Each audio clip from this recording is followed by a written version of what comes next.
When I left, it was raining. The kind of rain that seemed to seep into your bones, chilling you from the inside out. I remember standing at the door, suitcase in hand, watching the drops slide down the window like tears. The house was silent. It always had been, really. A place built for convenience, not love. 3 years. 3 years as Jake's wife, or whatever that title meant in our contract. Mutually beneficial, he'd called it, sliding the papers across his cold mahogany desk that day. 3 years.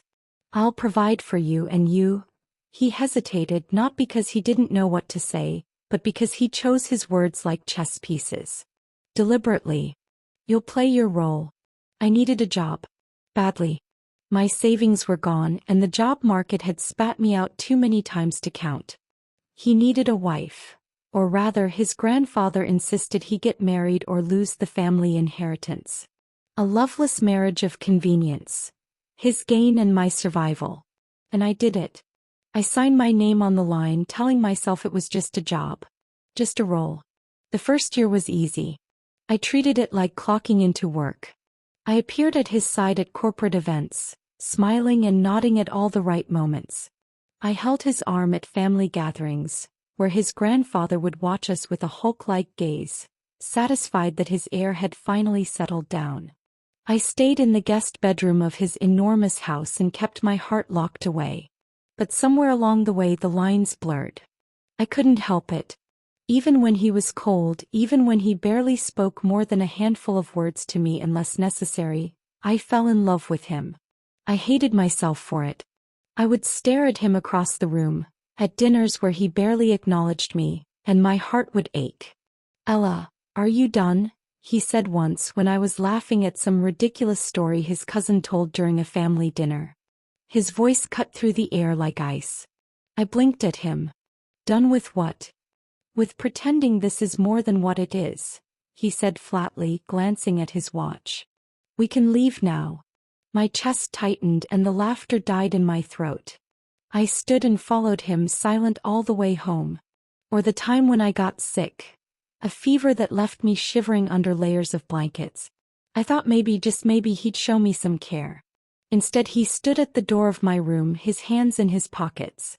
"Call the doctor if you need one," he said, voice detached. "I'll have someone send up soup." And then he left. I told myself that his distance didn't matter. That this was a contract. But every cold word, every dismissive glance chipped away at me until I could barely recognize myself anymore. I had become someone who waited for crumbs of affection that never came.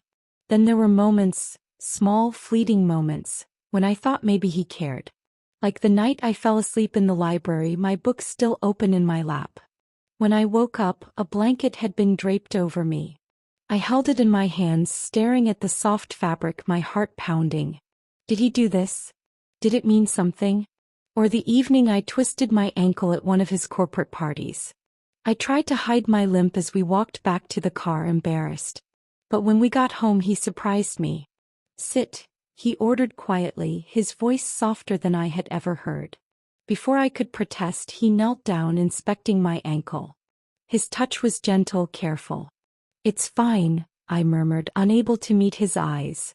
"Don't be stubborn," he said, his fingers lingering just for a moment longer. In those moments I saw glimpses of something real, and it made me hope. A dangerous, foolish hope that maybe he cared. Maybe what I felt wasn't one-sided. I told myself not to fall for it, not to let my heart get carried away. But I couldn't help it. When the end of the 3 years approached, I thought, maybe he would say something. Maybe there would be a reason to stay. But as the final days slipped by, nothing changed. And on the day the contract expired, he wasn't even home. I waited. I sat on the edge of my bed, suitcase already packed, and stared at the door, hoping he'd walk in. Hoping he'd say anything. That he'd ask me to stay. But the hours ticked on. The house remained silent. Not a single word. Not a note. Nothing. Finally I stood. My hands shook as I picked up my suitcase, my chest tight and aching with every step. I paused at the front door, looking back one last time as if he might appear. But he didn't. Tears burned in my eyes as I stepped out into the rain. I told myself it didn't matter. That I knew better. That it had always been a contract, never real.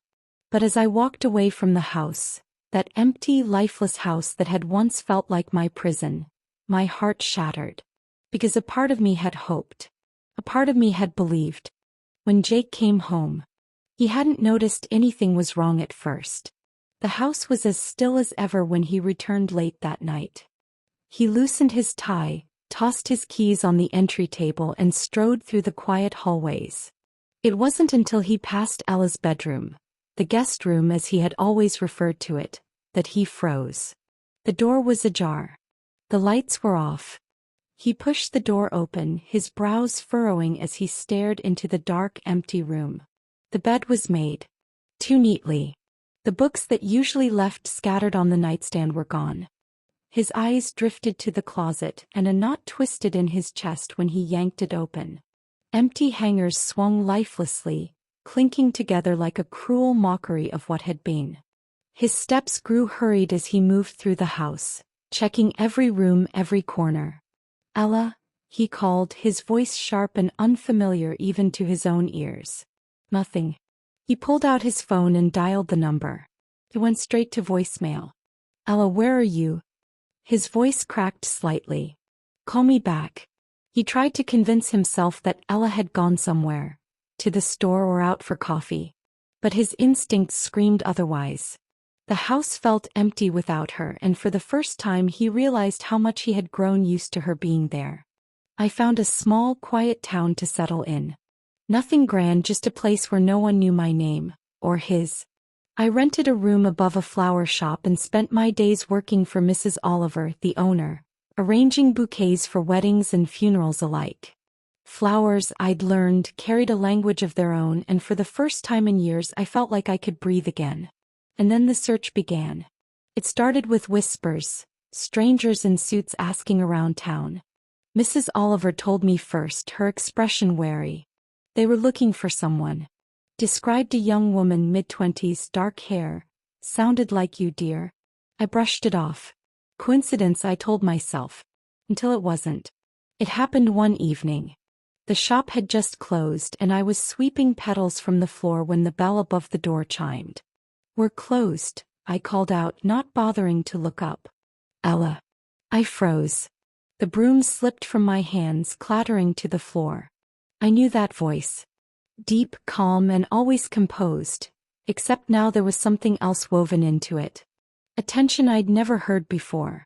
Slowly I turned around, and there he was.